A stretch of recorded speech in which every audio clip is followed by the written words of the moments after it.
Yesterday, a subscriber made a request asking about the usage of should be plus ing form. Based on that request, I am making this video today. I am really happy to receive your comments and requests. Your support means a lot to me, and I truly need it.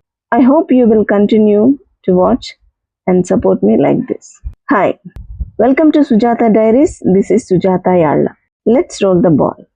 Today's sentence is, this is not a particular sentence, it's a form of a sentence, that is should be plus ing form. With this structure, we can form number of sentences. I gave you here some examples. This type of sentences we can use in three situations, in three cases. First one is to expect what to be happened right now. ఈ టైంలో అక్కడ ఏం జరుగుతూ ఉండొచ్చు అని ఊహించటం, లేదా ఇది జరుగుతుందని ఎక్స్పెక్ట్ చేయడం అన్నమాట. ఇక్కడ ఉండి మనం కొంచెం ఎక్స్పెక్ట్ చేస్తాము, లేదా ప్రెడిక్ట్ చేయడం, ఇది జరుగుతూ ఉండొచ్చు అని ఖచ్చితంగా. ఇప్పుడు ఈ సందర్భం, నేను ఇప్పుడు మా పాపను బస్ ఎక్కించాను, ఈ టైం వరకు అంటే గంట అయింది, ఈ టైం వరకు నార్కట్పల్లి వరకు వెళ్ళి ఉండొచ్చు అని అనుకుంటున్నాం అనుకోండి, అది ఎక్స్పెక్ట్ చేయడం అన్నమాట. లేదా ఇమాజిన్ చేయడం, మన according to the situation we expect or we predict or we imagine. And next second one, what ought to be happening in a given situation. ఒక సందర్భం వచ్చింది అనుకోండి, ఇది కూడా అలాంటిదే, కొంచెం డిఫరెన్స్ ఉంటుంది అనమాట. అంటే ఇది క్రిటిసిజం లాగా మనం అనుకోవచ్చు. నువ్వు కరెక్ట్గా చేసి ఉంటే ఈ పాటికి ఇట్లా చేసి ఉండాల్సింది, నువ్వు ఒకవేళ కరెక్ట్ డెసిషన్ తీసుకొని ఉంటే ఈ పాటికి నువ్వు జాబ్ చేస్తూ ఉండాలి, నువ్వు చేయలేదు అని అన్నాం అనుకోండి, ఆ సందర్భంలో మనం దీన్ని, ఈ స్ట్రక్చర్ని యూజ్ చేస్తాం, should be plus ing form. What at, ఏదైతే ఇది జరిగి ఉండాలి, కానీ ఇది జరిగి ఉండాలి ఈ టైంకి అని మనం చెప్పడం, ఊహించడం అంటే ఇది కూడా ఊహించడమే, కాకపోతే కొంచెం క్రిటిసైజ్ చేసినట్టు చెప్పడం అనమాట. Next third one, what someone is suppose to be doing. ఇది కూడా కొంచెం డిఫరెన్స్ ఉంటుంది ఈ రెండిటికి.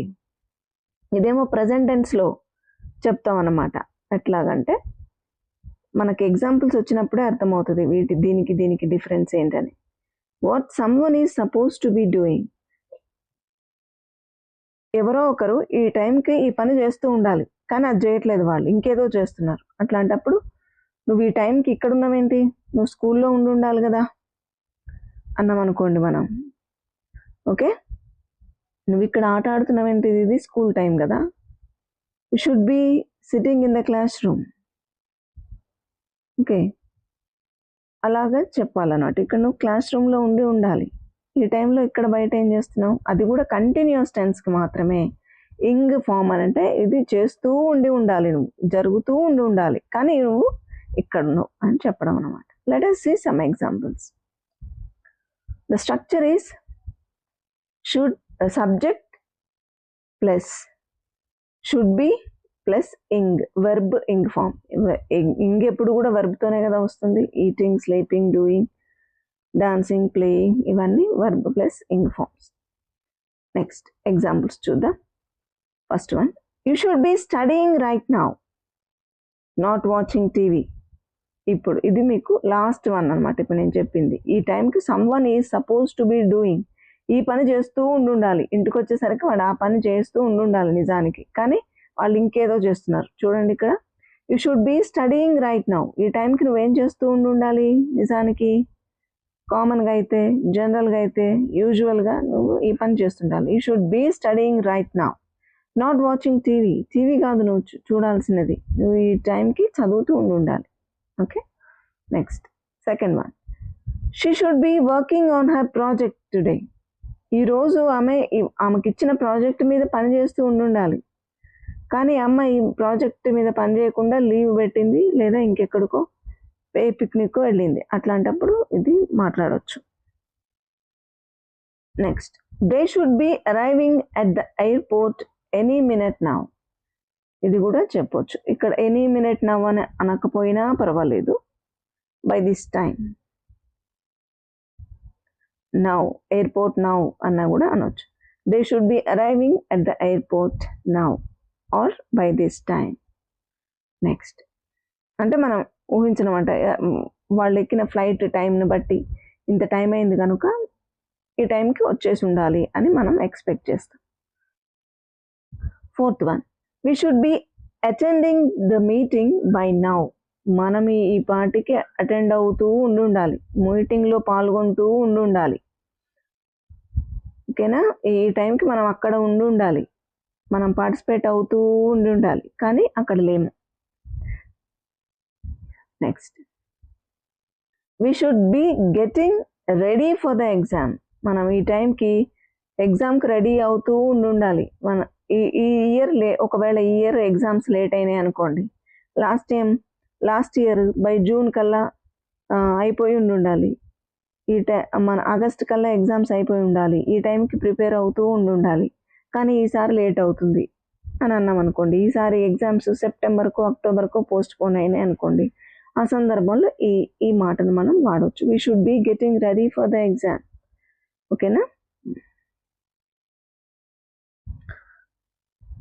I should be sleeping but I'm still awake. నేను నిద్రపోతూ ఉండాలి ఈ టైంకి. అంటే జనరల్గా నా టైం టేబుల్ అనమాట, జనరల్గా నేను చేసే నా డైలీ రొటీన్. కానీ ఇప్పుడు నా రొటీన్గా అయితే నేను ఈ టైంకి నిద్రపోతూ ఉండాలి, కానీ ఈరోజు నిద్ర పట్టలేదు. I'm still awake. Okay. Next 7th one, the kids should be doing there homework now. వాళ్ళు హోంవర్క్ చేస్తూ ఉండాలి ఇప్పటికి, కానీ చేస్తూ ఉండాలి మనం ఎక్స్పెక్ట్ చేస్తున్నాం. ఏం చేస్తున్నారు పిల్లలంటే ఈ టైంకి వాళ్ళు హోంవర్క్ చేస్తూ ఉండాలి, రోజు జరిగేదైతే అదే అని చెప్తాను అనమాట. She should be practising for her performance. She should be practising for her performance. మీ పాప ఏం చేస్తుంది అని అడిగారు అనుకోండి, ఆమె ఈ టైంకి ప్రాక్టీస్ చేస్తూ ఉండాలి అని మన ఆన్సర్ చెప్పాలనుకుంటే we should say in this sentence. Okay, in this form we can say. 9th one, you should be wearing a helmet while riding. Bike నడుపుతూ ఉన్నప్పుడు నువ్వు హెల్మెట్ ధరిస్తూ ఉండాలి. ఇప్పుడు ఇది డిసిప్లిన్ కోసం మనం చెప్పొచ్చు అనమాట. ఒక డిసిప్లిన్, ఇది ఈ టైంకి నువ్వు ఇది చేస్తూ ఉండాలి. ఒక జాగ్రత్తలు చెప్పేటప్పుడు కూడా మనం ఇది చేస్తుండొచ్చు. అంటే డిసిప్లిన్ గురించి, ఇదిగో ఇది చేస్తుండాలి, ఇది చేయకూడదు, ఇలా ఉంటూ ఉండాలి అని చెప్పేటప్పుడు కూడా మనం ఇది వాడతాం. Next, we should be making better decisions. మనం ఎప్పుడు కూడా ఇది కూడా అంటే జాగ్రత్తలు చెప్పడం. ఒక డిసిప్లిన్గా మన హాస్టల్కి పంపించేటప్పుడు పెద్దవాళ్ళు పిల్లలకి చెప్తూ ఉంటారు కదా, అట్లాంటప్పుడు దీన్ని మనం ఈ సెంటెన్స్ని, ఈ స్ట్రక్చర్ని యూజ్ చేయొచ్చు. We should be making better decisions. మనం ఎప్పుడు మంచి మంచి నిర్ణయాలు తీసుకుంటూ ఉండాలి, సరిగ్గా అందరితో కలిసిపోతూ ఉండాలి, అట్లా అన్నమాట. Next, I have given you a few questions here for practice. Try to answer them. It's okay even if you make mistakes. Share your answers in the comment box and reply to them personally, and I'll also share the answers in the next video, so don't miss it. And now, answers for the previous video.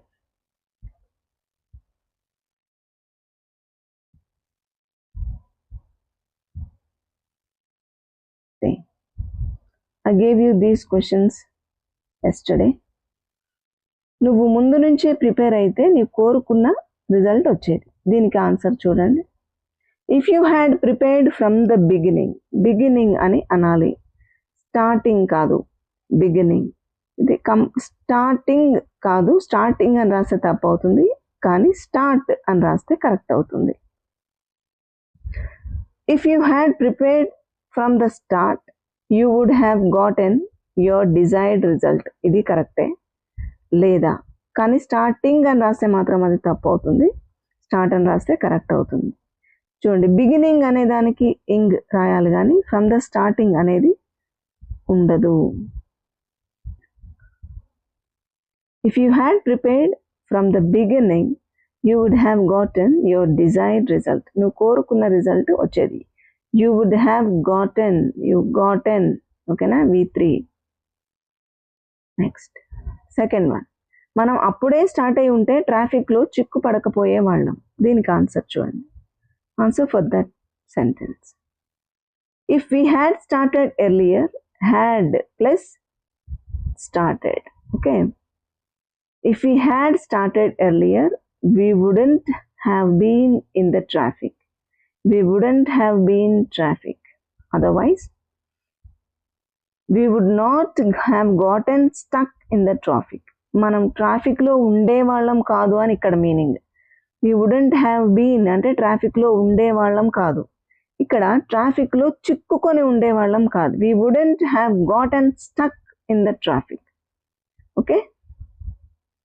If we had started earlier, we wouldn't have gotten stuck in traffic. ఇది కూడా correct. Third one చూడండి. Third question, నువ్వు మిగిలిన వాళ్ళ మాటలు వినకపోతే ఈ సమస్య వచ్చేది కాదు. ఇతరుల మాటలు వినకపోతే ఈ సమస్య వచ్చేది కాదు. If you had not listened to others, you wouldn't have had this problem. You wouldn't have had this problem. అంటే ప్రాబ్లం వచ్చేది కాదు అంటే ఆల్రెడీ ప్రాబ్లం వచ్చేసింది అన్నమాట. అంతకుముందే ప్రాబ్లం వచ్చేసింది. అప్పుడు యూ వుడెంట్ హ్యావ్ హ్యాడ్ అనేది కరెక్ట్ ఫామ్ అవుతుంది ఇక్కడ. ఓకే. నెక్స్ట్ ఇక్కడ చూడండి explanation. You wouldn't have had correct past perfect conditional అనమాట ఇది. ఓకే. నెక్స్ట్ ఫోర్త్ వన్, ఆమె నన్ను అడిగి ఉంటే నేను సహాయం చేసి ఉండేవాడిని. If she had asked me, I would have helped her. I would have helped her. Okay. నేను ఆ ఛాన్స్ తీసుకున్నా నా లైఫ్ ఈ పాటికి వేరే ఉండేది. అంటే ఛాన్స్ తీసుకోలేదన్నమాట. అప్పుడు ఛాన్స్ తీసుకొని ఉంటే నా లైఫ్ వేరే రాగా ఉండేది. You can say like this. If I had taken a chance, my life would have been different. Okay, would have been different. Okay. If I had taken a chance, my life would have been different. Okay. I hope this video is useful and informative. If you too think so, please do like, share and comment and do subscribe. Thank you for watching.